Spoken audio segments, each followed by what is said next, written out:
I am Laura Wreidt, Outreach and Community Engagement Coordinator here at the Figge Art Museum.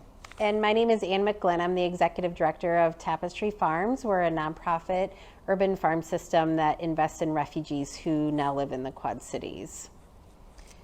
So, a while ago, I'm a little bit famous for this with Laura. I sent her an idea. There is this beautiful, beautiful gathering, mostly of women in the basement of Bethel Wesleyan Church in Moline. They come there during the school year to learn English.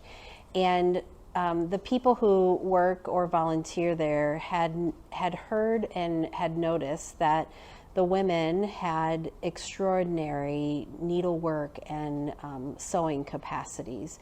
And so I thought maybe engaging Laura would be a good way for the Figge to connect with this group.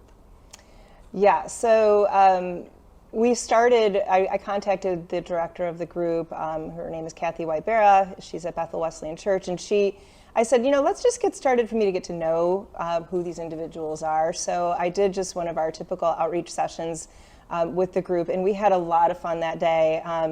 It was really apparent that we needed to bring them here to the Figge, so we were able to provide funding for them as a group to come to the museum through our Yellow School Bus Fund.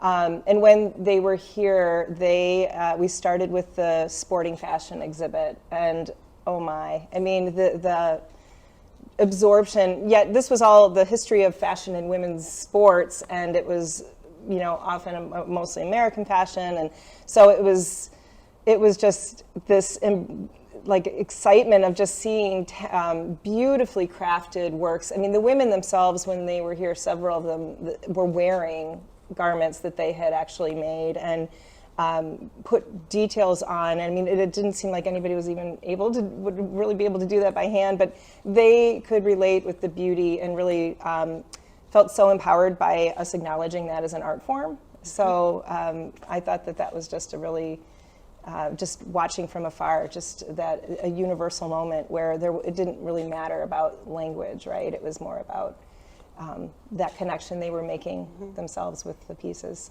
So as time has gone on, the people who are connected with this English program have been able to gather fabric and some sewing machines and patterns, thanks to people through the Figge and elsewhere.